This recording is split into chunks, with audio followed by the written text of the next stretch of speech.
Hello students and welcome to my YouTube channel engineer से stop. और आज हम लोग देखेंगे, थोड़ा सा एक इंट्रोडक्शन दूंगी कि मैं वो रोज़ेनब्लैट मॉडल क्या होता है, इसके क्या कंपोनेंट्स हैं, ये किस तरह की लर्निंग को यूज़ करता है, इसका एल्गोरिथम है या नहीं, मतलब थोड़ा सा डिफरेंशिएट करते हुए मार्क-कैलेक-पिट्स मॉडल से। और इसके बाद जो मेन ऑब्जेक्टिव है ये बताना कि आपको किस तरीके से रोज़ेनब्लैट मॉडल के प्रॉब्लम को सॉल्व करना है। ठीक है, तो चलिए यहीं से स्टार्ट करते हैं। ये तो आपका फ्लो चार्ट है। ठीक है, फ्लो चार्ट के पहले मैं आपको कुछ बेसिक पॉइंट या कुछ इंपॉर्टेंट पॉइंट्स बता देती हूँ। ठीक, तो जैसा मैंने जब मार्क-कैलेक-पिट्स मॉडल बताया था तो उसमें मैंने आपको एक बेस क्लियर किया था कि सबसे पहले अगर ट्रेडिशनल मॉडल की बात करें तो वहां पे मार्क-कैलेक-पिट्स मॉडल की बात आती है, फिर इसके बाद आपका आता है हेब नेटवर्क। ठीक है, और इसके बाद जो थर्ड नंबर पे आता है आपका, दैट वाज रोज़ेनब्लैट। रोज़ेनब्लैट एक पर्सन का नाम था जिन्होंने एक आर्टिफिशियल न्यूरल नेटवर्क बनाया और उस नेटवर्क को इन्होंने नाम दिया परसेप्ट्रॉन का। ठीक, तो इसके इसीलिए इसको रोज़ेनब्लैट परसेप्ट्रॉन मॉडल भी कहा जाता है। One point. इसके बाद मैं बताऊं, क्योंकि दिस रोज़ेनब्लैट मॉडल जो है, मार्क-कैलेक-पिट्स मॉडल एंड हेब नेटवर्क के जो पॉजिटिव फीचर हैं, जो अच्छे फीचर हैं, उनको मिला के बना हुआ है। ठीक, तो एक बार थोड़ा सा रिकॉल करते हैं कि मार्क-कैलेक-पिट्स मॉडल में क्या था कि ये सिर्फ और सिर्फ बाइनरी डेटा पे काम कर रहा था, मतलब इसका जो इनपुट था वो भी बाइनरी और आउटपुट भी बाइनरी। ठीक, इसके बाद आपका आया हेब नेटवर्क, तो ये बाइपोलर डेटा पे काम कर रहा था, मतलब +1 एंड -1, यही इनपुट भी देगा लेगा और यही आउटपुट देगा, इस तरह का था। अब अगला जो आपका आया ये है आपका रोज़ेनब्लैट। ठीक, तो एक का बताया मार्क-कैलेक-पिट्स मॉडल कौन से डेटा पे काम करता है, बाइनरी पे। हेब नेटवर्क किस पे काम करता है, +1 एंड -1 पे। तो ऑब्वियस सी बात है, क्योंकि रोज़ेनब्लैट इन दोनों को मिला के बना हुआ है, कह लीजिए कि इन दोनों से इंस्पायर्ड है, तो रोज़ेनब्लैट अब 3 तरह के आउटपुट को जनरेट कर सकता है, मतलब 3 वैल्यूज के साथ डील कर सकता है, दैट इज +1, -1 एंड 0। ठीक है, जो कि दोनों का कॉम्बिनेशन आप कह सकते हैं। मार्क-कैलेक से क्या मिल रहा है, 0 1, हेब नेटवर्क से +1 एंड -1। मार्क-कैलेक-पिट्स मॉडल की अगर मैं बात करूं तो यहाँ पे कोई भी ट्रेनिंग एल्गोरिथम नहीं था। आई होप आपने देखा होगा प्रीवियस वीडियो, यहाँ पे कोई ट्रेनिंग एल्गोरिथम नहीं था, लेकिन रोज़ेनब्लैट के पास अपना एक ट्रेनिंग एल्गोरिथम है और ये किस तरह की लर्निंग को यूज करता है, सुपरवाइज्ड लर्निंग को यूज करता है।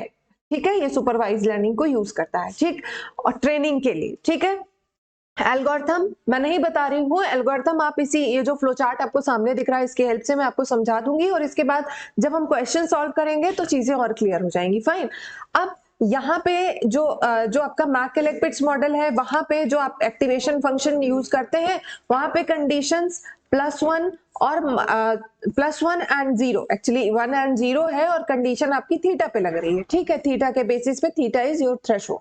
फाइन, अब अगर रोज़ेनब्लैट के एक्टिवेशन फंक्शन की बात करें तो that is f of n is equals to 1 if theta is greater than n। एक second, n is the output of neuron. ठीक है, इसके बाद आपका 0 आएगा, इसके बाद 1 आएगा।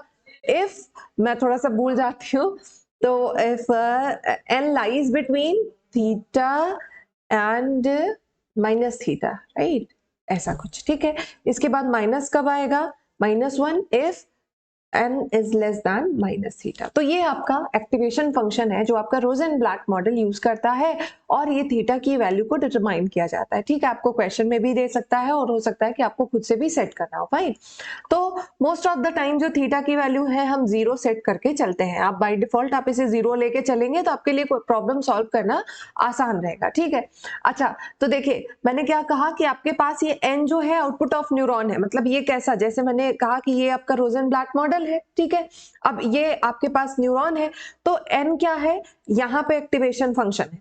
तो एक्टिवेशन फंक्शन ये है जो हमने अभी लिख दिया, यहाँ पे एक्टिवेशन फंक्शन आ रहा है आपका न्यूरॉन के बाद, तो एक्टिवेशन फंक्शन ये मैंने लिखा हुआ है। अब अगर हम बात करें कि ये n क्या है, तो n is the input to neuron.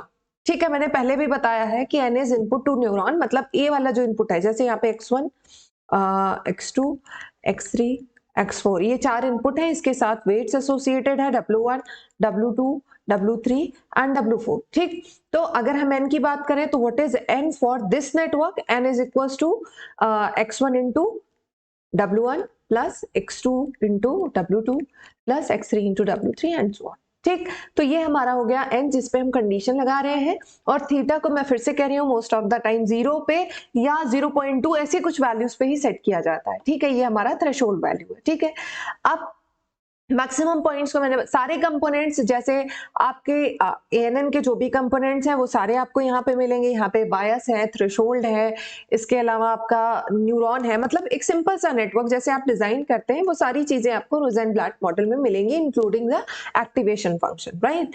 अब आते हैं हम एल्गोरिथम पे या फ्लो चार्ट पे आ जाते हैं, इसके थ्रू हम लोग डिस्कस करते हैं। अच्छा, अब क्योंकि लर्निंग इन्वॉल्व है तो जो आपके वेट अपडेशन है या बायस है ये कैसे आपका सेट होगा, with the help of training algorithm. Fine, अब ये कैसे काम होगा, लेट्स स्टार्ट। ठीक है, ओके, तो इसको थोड़ा सा मेरे ख्याल से अगर मैं जूम कर लूं तो बेहतर रहेगा, राइट। आइए, ये देखिए, सबसे पहले हमें स्टार्ट करना है अपना काम। ठीक है, स्टार्ट, अब भाई फ्लो चार्ट है तो वो अपना स्टार्ट सिंबल तो रहेगा ही रहेगा। स्टार्ट करेंगे, ठीक है, इनिशियलाइज करेंगे weight, bias and alpha. Alpha क्या है हमारा, अल्फा इज लर्निंग रेट। इन सबको मैं इनिशियलाइज करना है। तो मैं आपको बताती हूँ, जब भी आप चीजें वेट्स एंड बायस को जब आप सेट करेंगे तो इनिशियली आप इसको 0 पे सेट करिएगा। ठीक है, मैं आपको कंसेप्ट देते चल रही हूँ। इनिशियली आप इसे 0 पे सेट करेंगे और अल्फा को आप 1 पे सेट करेंगे हमेशा। ठीक है, ताकि ये आपका सबसे बेस्ट चॉइस है। ठीक है, तो जब आप इनिशियलाइजेशन कीजिएगा तो आपको क्या करना है, initialize the weight and bias. तो जितने भी वेट्स हैं और बायस है सबको 0 पे सेट करेंगे, alpha is equal to 1 set करेंगे। ठीक, और उसके बाद जो भी आपको ट्रेनिंग डेटा गिवन होगा उसको हम एक ट्रेनिंग डेटा को उठाएंगे। ठीक है, और इसके बाद लिखा है, इसको जब कुछ चीजें होती है ना, जैसे अगर आप उसको तुरंत इंप्लीमेंट करें तो आपको बेहतर समझ में आती है। तो ये कह रहा है कि activate input xi is equal to activate input neuron और xi is equal to si। ठीक है, आप एक इनपुट पैटर्न को उठाइए। ठीक है, उसके बाद नेट इनपुट कैलकुलेट करिए। नेट इनपुट जिसे हम कह रहे थे n, x1 into w1, x2 into w2, जिसे मैंने बताया है वो आपका क्या है, n, मतलब न्यूरॉन में जो इनपुट आ रहा है। ठीक, तो न्यूरॉन का जो इनपुट होता है, ये इसको ध्यान से ऐसे चलते चलिए, तो ये जो न्यूरॉन है ना सिग्मा, तो सिग्मा का जो आउटपुट है, मतलब यहाँ पे x1 है, x2 है, x3 है, xn है, और सबके साथ अपने अपने वेट्स एसोसिएटेड है। तो इनका जो समेशन है x1 into w1, x2 into w2 and so on, इनका जो समेशन है वही आपका y इन भी है, और इसी को आप n भी कह सकते हैं। अलग अलग जगह अलग अलग तरीके से रिप्रेजेंट किया जाता है। ठीक, इसके बाद जब n पे आप एक्टिवेशन फंक्शन अप्लाई कर देंगे तो आपको आपका फाइनल आउटपुट y मिल जाएगा। ठीक, तो ये अब जब आपको y मिल रहा है आपके नेटवर्क के थ्रू, तो अब आपको यहां से कहानी शुरू होती है कि क्या जो आपका आउटपुट आ रहा है वही सही आउटपुट है, मतलब जो ट्रेनिंग डेटा में आउटपुट है क्या उससे आपका आउटपुट मैच हो रहा है, जो अभी आपने y कंप्यूट किया है क्या वो ट्रेनिंग डेटा से मैच हो रहा है। अगर हाँ, तो आपको कोई भी चेंज करने की जरूरत नहीं है। जो आपने वेट्स को इनिशियलाइज किया है वही आपका एज इट इज आगे प्रोसीड करेंगे उसी के साथ। ठीक है, लेकिन अगर आपका जो कंप्यूटेड आउटपुट है वो टारगेट आउटपुट के बराबर नहीं है, ठीक है, तो उस केस में हमें वेट को अपडेट करना पड़ेगा। तो और ये प्रोसेस हम तब तक अप्लाई करते रहेंगे जब तक हमारे ये जो वेट्स हैं इसमें चेंज होना बंद ना हो जाए। ठीक, तो ये देखिए वेट अपडेशन का फॉर्मूला मुझे आपको बताना जरूरी था, इसलिए मैंने इसको थोड़ा सा और हाईलाइट कर दिया है। WI new is equal to WI old, जो वैल्यू आप इनिशियलाइज करके चलेंगे वो old value plus alpha into T. ठीक है, टी जो है जो आपकी टारगेट वैल्यू है, और ये है आपका xi। ठीक, अभी ये सारे पैरामीटर्स आपको बहुत अच्छे से क्लियर होने वाले। नेक्स्ट, वेट एंड बायस दोनों को अपडेट किया जाएगा कब, जब आपका y, ये नॉट का सिंबल है ना, when y is not equal to T. y क्या है, t क्या है, y जो आप अपने नेटवर्क से कंप्यूट कर रहे हैं, t जो आउटपुट आपके ट्रेनिंग डेटा में प्रोवाइडेड है। ठीक, अगर ये दोनों मिसमैच होते हैं तो आप ये फॉर्मूला को यूज करके अपने ट्रेनिंग डेटा को या अपने वेट एंड बायस को मॉडिफाई करेंगे। और अगर जरूरत नहीं है, मतलब दोनों सेम आते हैं, तो आपको ऐसे के ऐसे ही वैल्यूज को रख लेना है। और ये प्रोसेस को हम तब तक रिपीट करते रहेंगे जब तक हमारे जो वेट्स हैं इनमें चेंज आना बंद ना हो जाए। ठीक है, तो चलिए अब हम लोग आगे बढ़ते हैं। So this is our question, यहां से स्टार्ट करेंगे। एक चीज मैं बताऊं कि जब आप अपना ये जो ट्रेनिंग एल्गोरिथम या जो मैंने आपको फ्लो चार्ट के स्टेप बताए, जब आप ट्रेनिंग एल्गोरिथम को, ये आपका मान लो ट्रेनिंग डेटा है। ठीक, this is our training data. Fine, तो जब आप कितने इनपुट दिख रहे हैं, 1 2 3 4, ये आपके पास x1 x2 दो इनपुट है, ठीक है, और t आपका टारगेट है जिसे हम मैच करा रहे थे, है ना। ट्रेनिंग डेटा में देखिए x1 x2 इनपुट है और t आपका आउटपुट है। तो इसमें आपके पास ये 4 आपको एग्जांपल्स दिख रहे हैं ट्रेनिंग डेटा में, ठीक है। ट्रेनिंग डेटा की एक पर्टिकुलर रो को हम क्या कहते हैं, एग्जाम्पल, ठीक। तो जितने भी एग्जाम्पल्स हैं, ठीक है, अगर आप सारे एग्जाम्पल पे एक बार अपना एल्गोरिथम अप्लाई कर लेते हैं तो इसे हम कहते हैं इपॉक। क्या कहते हैं, वन इपॉक। आप अगर नॉर्मल टर्म्स में कहें तो एक साइकिल या फिर एक इपॉक आपका तब कंप्लीट होता है जब आप अपने एल्गोरिथम को अपने ट्रेनिंग डेटा के हर एग्जाम्पल पे एक बार अप्लाई कर लेते हैं तो वो आपका एक इपॉक हो जाता है, ठीक है। अब हम आते हैं स्टेप्स। आपको आई होप अभी इतने जल्दी तो नहीं याद होगा, पर मैं यहाँ पे बताऊंगी तो आप रिकॉल करते चलिएगा। तो एक्सपेक्ट ये कर रहे भाई, दो इनपुट है तो हमारे पास इनपुट कुछ ऐसा होगा, x1 ये रहा, x2 ये मेरा न्यूरॉन है। ऑब्वियस सी बात है कि एक एक्स्ट्रा इनपुट लेके चलते हैं जिसे x नॉट से रिप्रेजेंट करते हैं, इसके साथ बायस एसोसिएटेड होता है, ठीक है। और इसके बाद activation function and then output, यही होता है एक्टिवेशन फंक्शन। ये देखिए आपकी थीटा की वैल्यू को 0 पे सेट करके रखा हुआ है, ठीक है। ये एक्टिवेशन फंक्शन हमें यूज करना है बाय डिफॉल्ट, क्योंकि देखिए रोजेनब्लैट्स का भी मैंने आपको बताया कि इस तरह का उसका एक्टिवेशन फंक्शन होता है, ठीक है। वहां पे थीटा के फॉर्म में चीजें दी हुई हैं और हम यहाँ पे थीटा को 0 पे सेट कर लेना है, और मोस्ट ऑफ द टाइम हम थीटा को 0 पे ही सेट करके रखते हैं, ठीक है। अब y in is greater than 0, y in is equals to 0 and y in is less than 0, उस पे अलग अलग वैल्यूज आपको मिलेंगी, अभी हम इसको चेक करेंगे, ठीक। तो ये हमारा नेटवर्क है, ठीक है, जिसके लिए हमें चीजें सेट करना है। तो सबसे पहला स्टेप कि हमें सारे वेट्स को किस पे सेट करना है, वेट्स एंड बायस को 0 पे सेट कर लिया, ठीक है। थीटा को भी 0 पे लेके चल रहे हैं और अल्फा जो है इसकी वैल्यू को हम क्या लेके चल रहे हैं, 1, जैसा मैंने अभी बताया था। नेक्स्ट स्टेप क्या है कि आप y इन की वैल्यू को कंप्यूट करिए या फिर n की वैल्यू को कंप्यूट करिए कि यहाँ पे क्या आ रहा है, ठीक है। तो आप बहुत ध्यान से समझिएगा, आपको सेट करना है। कैसे सेट करेंगे, ये जो आपका ये है ना, इसी को हम मानेंगे कि ये है x1 ये है x2, ठीक है। x1 x2 ये हमारा क्या है, 1 एंड 1, तो x1 की वैल्यू 1 हो गई, x2 की भी वैल्यू 1 हो गई। वेट्स हम सारे लेके चल रहे हैं 0, जब जो सबको मल्टीप्लाई करेंगे बायस भी 0 है, x0 की वैल्यू हमेशा 1 रहती है, ठीक है। आई होप आपको इतना पता होगा, अगर आप रोजेनब्लैट के बारे में पढ़ रहे हैं, x0 की वैल्यू हमेशा 1 होती है, बायस हमने 0 पे इनिशियलाइज किया है। तो जब पहले स्टेप में जब हम y इन कंप्यूट करेंगे तो देखिए लिखा है b plus x1 w1 plus x2 w2। जब हम वैल्यू कंप्यूट कर रहे हैं तो सारा कुछ हमें क्या मिल रहा है, 0, ठीक है। तो y की वैल्यू, y इन की वैल्यू हमें क्या मिल गई, 0, जिसे हम n से भी रिप्रेजेंट कर रहे हैं। अब इसमें हमें क्या अप्लाई करना है, एक्टिवेशन फंक्शन। तो क्या है, when y in is equals to 0, इधर देखिएगा ये जो मैं हाईलाइट कर रही हूँ, when y in is equals to 0 तो आउटपुट क्या मिल रहा है, 0, मतलब y की वैल्यू क्या आ गई, 0। अब हम इसे चेक करते हैं क्या है, यह हमारे टारगेट के बराबर है।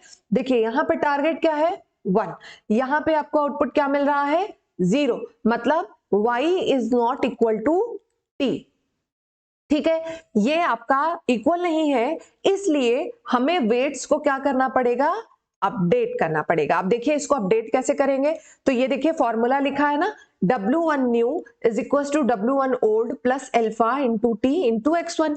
अब x1 की वैल्यू हमें पता है, x1 की वैल्यू 1 1 लेके चल रहे थे, है ना। जो हमारा ट्रेनिंग एग्जाम्पल में है, मैं एक बार फिर से इसको आपको शिफ्ट करके दिखा देती हूँ। ये देखिए यहाँ पे दोनों ही वैल्यूज 1 1 है, x1 x2 दोनों ही 1 1 है। तो हमें W1 को अपडेट करने के लिए x1 को यूज करेंगे, W2 को अपडेट करने के लिए x2 को यूज करेंगे। अगर आप भूल गए तो फॉर्मूला पीछे मैंने बताया था, उसको आप देख लीजिएगा, ठीक है। तो formula W1 new is equal to W1 old plus alpha t into x1। t की वैल्यू क्या है, देखिए t की वैल्यू है 1, x1 की वैल्यू क्या है, 1, ठीक है। अल्फा को हमने किस पे सेट किया है, 1, तो ये तीनों वैल्यूज तो 1 हो गई। तो देखिए 1 इंटू 1 इंटू 1, और W1 ओल्ड को हमने क्या लेके चला था, इनिशियलाइज हम देखिए क्या कर रहे थे, तो हमने इसे 0 पे सेट करके रखा है, ठीक है। तो हमने क्या कर दिया, 0 प्लस 1 इंटू 1, तो W1 की वैल्यू मिल गई 1। इसी तरह जब हम W2 की वैल्यू को फाइंड करेंगे तो W2 old plus alpha into t into x2 की भी वैल्यू 1 है, तो ये हमारा 1 आ जाएगा, ठीक है। आपसे वैल्यूज पुट करिए, सिंपल कैलकुलेशन है। अब देखिए बायस के लिए फॉर्मूला अलग है, ठीक है, मैं दिखा भी देती हूँ एक बार, शायद वरना कंफ्यूजन हो जाए। तो ये देखिए जो आपका बायस है, bias B new is equal to B old plus alpha into T, ठीक है। और यहाँ पे क्या था, alpha T into X I, ठीक है। तो आई के चेंज होने के साथ यहाँ पे एक्स आई भी चेंज हो जाएगा। चलिए आगे बढ़ते हैं। तो ये हमारा क्या हो गया, बी न्यू मतलब new bias is equal to old bias plus alpha into T, alpha की वैल्यू 1, टी इज ऑल्सो 1, तो 0 प्लस 1 इंटू 1, ये हमारा आ गया 1। तो अभी हमने जब फर्स्ट इनपुट पे अपना एल्गोरिथम अप्लाई किया तो हमें वेट्स क्या मिल रहे हैं पहले स्टेप से, देखिए 1 1 एंड 1, ठीक है। अब हम लोग नेक्स्ट आएंगे, तो जब नेक्स्ट वाले इनपुट मतलब ये जो सेकंड इनपुट है, सेकंड इनपुट पे जब हम काम करेंगे तो इसके लिए जो अभी हमने ये वेट्स फाइंड किए ना, ये ओल्ड वेट्स बन जाएंगे, ठीक है। इसको ध्यान रखिएगा। चलिए, तो हमने प्रीवियस स्टेप से क्या फाइंड किया, 1 1 एंड 1। तो चलिए नेक्स्ट हम आते हैं। अब देखिए सेकंड इनपुट हमारा क्या है, x1 की वैल्यू 1 है, x2 की वैल्यू -1 है, ठीक है। तो ये जो आपका ये वेट अपडेशन है, let me show you previous, yes. तो आपके ये जो alpha into T into X I, इसी को हम डेल्टा W से भी रिप्रेजेंट कर सकते हैं, इसको हम डेल्टा B से भी रिप्रेजेंट कर सकते हैं। तो उसी तरह से हमने इसको आगे सॉल्व किया है, आप डायरेक्ट भी कर सकते हैं। देखिए तो हमने क्या निकाला है, डेल्टा W और आपका डेल्टा W1 क्या आया है, डेल्टा W2 क्या आया है, ठीक है। तो देखिए alpha into x1 into T, तो अल्फा की वैल्यू 1 है, x1 की वैल्यू क्या है, x1 इज इक्वल टू 1 और इंटू टी, तो ये हमारा क्या हो जाएगा, t की वैल्यू -1 है, ठीक है। इसमें देखो एग्जाम्पल में, ये हमारा एग्जाम्पल है ना, तो ये सेकंड वाले के लिए t की वैल्यू -1 है। तो हमारा जो डेल्टा की वैल्यू है वो मतलब डेल्टा की वैल्यू आपकी मतलब जो जिससे हमें अपडेट करना, एक्चुअली ये थोड़ा सा स्टेप्स मुझे ऐसे लिखने चाहिए थे कि W1 is equal to W1 old, W1 old हमारा क्या था, 1 था, प्लस डेल्टा मतलब alpha into x1 into T, तो ये हमारा क्या हो जाता है 1 प्लस अल्फा की वैल्यू 1 और इसके साथ t की वैल्यू -1 हो जाती, तो ये माइनस हो जाता है, x1 भी 1 है, तो ये सारा हमारा 1 हो जाता और W1 की वैल्यू इसी तरह से 0 आ जा रही है, ठीक है। इसी तरह आपका जो डेल्टा W2 है वो है अल्फा x2 इंटू टी, इसको जब फाइंड कर रहे हैं वैल्यूज पुट करके तो यहाँ पे 1 मिल रहा है और इसी तरह से W2 की वैल्यू आपकी आ जा रही है 1। जब आप डेल्टा B को फाइंड करेंगे that is alpha into T, तो ये आपका -1 है, B इज इक्वल टू 0 यहां से मिल जा रहा है। इसी तरह जब थर्ड इनपुट की बात कर रहे हैं तो देखो पहली चीज आपको पहले तो ये फाइंड करना है कि y इन क्या होगा, डिफरेंट इनपुट पे मैंने गलती से वो स्टेप स्किप कर दिया। देखिए हमने जब इनपुट लिया, ठीक है, इनपुट के बाद आप इनपुट और टारगेट को लिख लिया, इसके बाद हमने देखा कि y इन क्या आ रहा है, मतलब इस नेटवर्क में हम देखेंगे कि y इन क्या आ रहा है, फिर उस पे हम एक्टिवेशन फंक्शन अप्लाई करेंगे तो आउटपुट हमें मिल जाएगा। तो हमने डायरेक्ट कर दिया y in is equal to 1 आ रहा है और इसी के बेसिस पे y की वैल्यू क्या मिल रही है हमें, 1। एक्टिवेशन फंक्शन अगर आप अभी भी नहीं समझ पाए हैं तो ये रहा हमारा एक्टिवेशन फंक्शन, इसको भी थोड़ा क्लियर कर देती हूं मैं। तो ये एक्टिवेशन फंक्शन है जिसे हम अप्लाई कर रहे हैं, ठीक है। सेकेंड इनपुट लिया, इससे हमने y इन की वैल्यू को कंप्यूट किया, y इन की वैल्यू हमारी आई 1, तो उसके बेसिस पे हमारा जो आउटपुट आया वो आया 1। ये देखिए ये वाली पहली वाली कंडीशन सेटिस्फाई हो गई। तो इसी तरह से हम थर्ड इनपुट पे अप्लाई करेंगे, तो थर्ड इनपुट जब आप प्रोसेस करेंगे तो x1 इज इक्वल टू -1 है, x2 इज इक्वल टू 1 है और आपका t इज इक्वल टू -1 है, ठीक है। बायस की वैल्यू 0 हो चुकी है, y इनको कंप्यूट किया तो 0 + 2 + 0 मैंने डायरेक्ट कर दिया है ताकि वीडियो लंबा ना खींचे, क्योंकि स्टेप्स मैंने कई बार आपको रिपीटेडली बताए। फिर इसके बेसिस पे जब हम y को कंप्यूट कर रहे हैं तो 1 आ रहा है और क्या हमारा जो टारगेट आउटपुट है यही है, इसको भी चेक कर लें। टारगेट आउटपुट से हमें हर बार मैच भी तो कराना है ना, तो हमारा टारगेट आउटपुट -1 है जबकि हमें क्या मिल रहा है, 1 मिल रहा है, so it is not equal to y। तो इसलिए हम फिर से वेट्स को अपडेट करेंगे, ठीक है। देखिए वेट को फिर से अपडेट कर रहे हैं, डेल्टा W1 W2 डायरेक्ट एक स्टेप कर दे रहे हैं, तो W1 की वैल्यू 1 आ रही है, 2 भी आ रही है, ये आ रही है, ठीक। इसी तरह फोर्थ इनपुट के लिए करेंगे। तो जब हम सारे इनपुट पे एक बार अपना एल्गोरिथम अप्लाई कर ले रहे हैं तो ये हमारा बन जाता है फर्स्ट इपॉक, ठीक है। फिर नेक्स्ट इपॉक मैंने प्रोसेस नहीं किया है, आपको सिर्फ मैंने ये टेबल के फॉर्म में दिखा दिया है कि जब नेक्स्ट इपॉक पे सारा काम करेंगे तो ये हमारा ये सारे टारगेट्स हैं, ठीक है, मैच करा रहे हैं, फिर इसके बाद डेल्टा W1 WT, मतलब कोई चेंज नहीं है, दूसरा इपॉक करने का कोई पर्पस नहीं था, क्योंकि हमारा रोजेनब्लैट मॉडल कहता है कि आप तब तक ये सारा काम करते रहेंगे, मतलब रोजेनब्लैट मॉडल को तब तक आप अप्लाई करते रहेंगे जब तक आपको फाइनल जो आपके वेट्स आ रहे हैं उसमें चेंज आना बंद ना हो जाए। तो ये देखिए आपका ये 1 1 -1 1 1 -1 1 1 -1 1 1 -1 आपका देखिए कहीं पे भी आपका वेट चेंज नहीं हो रहा है, वही फिक्स हो गया है। ठीक है, तो ये हो गया हमारा रोजेनब्लैट मॉडल। अगर आपको कोई डाउट हो, कोई प्रॉब्लम हो, तो आप मुझे कमेंट करके पूछ सकते हैं। और बीच में मैंने थोड़ा सा शॉर्ट में बता दिया, क्योंकि मैंने पहला स्टेप तो आपको स्टेप बाय स्टेप बताया ही था। तो स्टेप एक बार अगर रिपीट करें, तो सबसे पहले आपको जो आपके वेट्स एंड बायस हैं सबको हम 0 पे सेट करेंगे, लर्निंग रेट को 1 पे सेट करेंगे। इसके बाद वाई इन कंप्यूट करेंगे, जिसे आप कोई एन से भी रिप्रेजेंट कर रहा होगा, इसको कंप्यूट करेंगे। इसके बेसिस पे आप ये एक्टिवेशन फंक्शन अप्लाई कीजिए, तो आपको इसके अकॉर्डिंग आंसर मिल जाएगा। अब इस आंसर को हम टारगेट के साथ मैच कराएंगे। अगर दोनों मैच हो जाते हैं तो बहुत अच्छी बात है, और आपको वेट में कोई चेंज नहीं करना होगा। लेकिन अगर ये मैच नहीं होते हैं तो आपको वेट्स को मॉडिफाई करना होगा। मॉडिफिकेशन का फॉर्मूला मैंने आपको बता ही दिया है, जिसे आप अगर शॉर्ट में लिखूं तो W I new is equal to W I old plus delta W. ठीक है, डेल्टा डब्ल्यू की वैल्यू क्या है? Delta W is equal to alpha into T into X I. ठीक है, ये हमारा है। ठीक, इसी तरह ये प्रोसेस तब तक हमें रिपीट करते रहना है सारे इनपुट्स पे, जब तक कि हमें हमारा जो वेट है उसमें चेंज आना बंद ना हो जाए। ठीक है, so that's all for today. और अगर कोई डाउट है तो आप कमेंट कर सकते हैं। और thank you guys, thank you for watching, bye bye, take care.